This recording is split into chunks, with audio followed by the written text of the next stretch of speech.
Hi guys, good day. So, andito tayo ngayon sa dagat. Magwo-walking tayo sa dagat. So, ito yung makikita natin dito ngayon na view. Super ganda para sa akin. So, bababa pa tayo doon. So, sa ngayon, nandito tayo sa may parkingan. Tapos maglalakad tayo simula dito pababa, ganyan, tapos ikot, tapos mag-i-end up tayo doon. So tara, ito yung mga mansion dito na bahay sa gilid sa dagat. So tara, samahan niyo ako.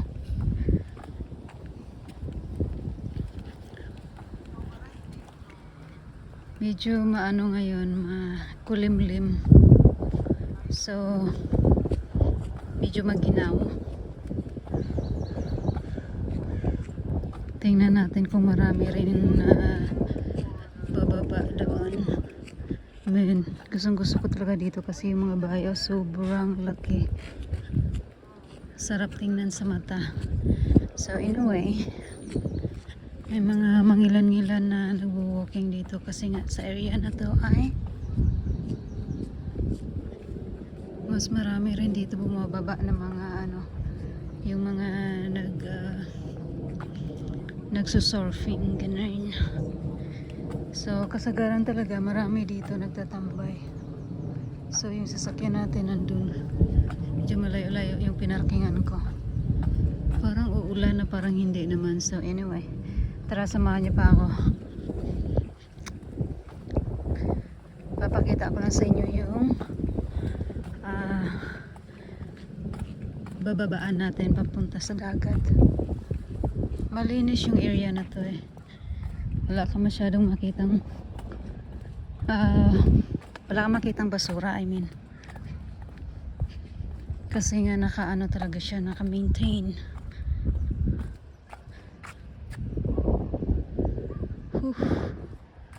Maginaw siya, naka-ano pa naman, naka-long pants ako at saka naka-sweater din tayo, pero malamig pa rin. So anyway guys, dito marami rin naglalakad ng mga aso. Ayan, lagayan ng plastic, libre. Pag meron kang aso tapos nakalimutan mo magdala ng ng plastic, pwede ka lang kumuha dyan, libre yan. Tapos kung gusto mo dito na pumunta, bike yung gamitin mo papunta dito, pwede din, park mo lang dito. Tapos ito guys, ano to dati eh, yung sasakay ka lang ng crane tapos pababa na, dadalingan nila pababa. Hindi ka na mahihirapan na maglakad, pero medyo matagal na hindi ginagamit yan o hindi gumagana. So kung mahilig ka mag-hike, ito swak na swak sa'yo to. Mas maganda rin dito maglakad kapag hapon, gabi, ganyan.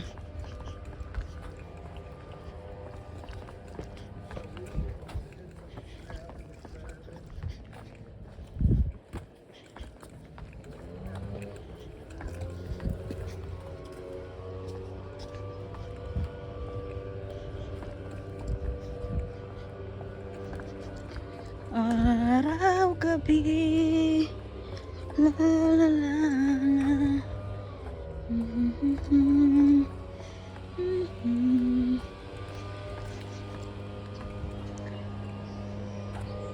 Akala mo ito saging pero hindi yan saging kasi wala namang lumalabas na bunga ng saging. Yung dahon lang, yung dahon parang saging. Pero for decoration lang yata ito eh.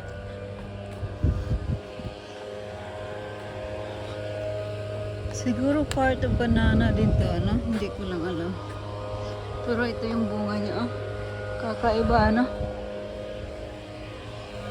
Araw, gabi.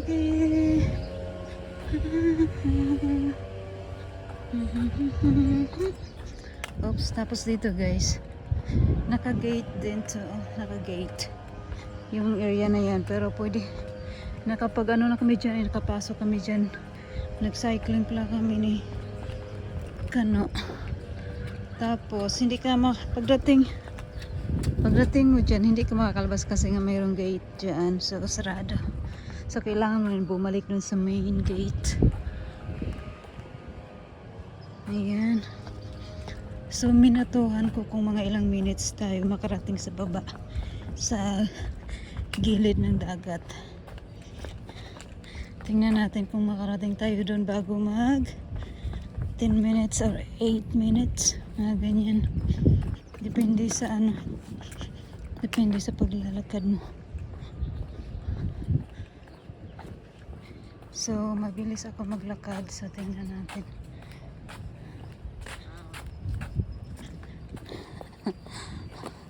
Wala.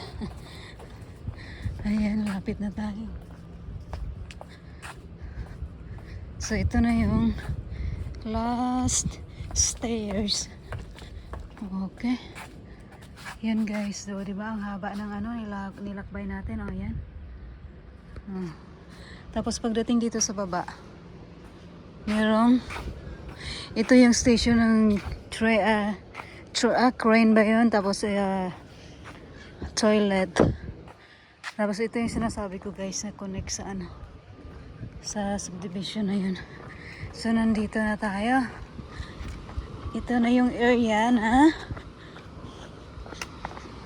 malapit tayo sa dagat, so maglalakad tayo.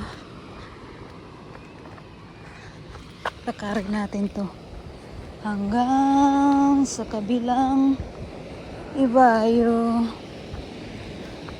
Kasi ano lang naman to, kumbaga connect lang siya. Tapos pag dito ka na sa baba, anytime pwede mo nang lakarin hanggang doon sa dulo. So dito tayo guys sa area na to. Pakita ko lang sa inyo.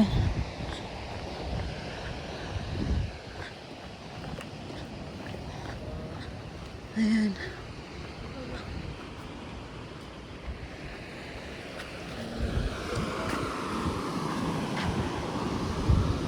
So dito makikita natin,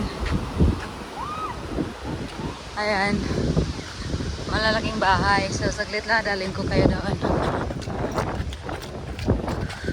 Ayan, mga bahay na yan dyan banda, hanggang doon dulo.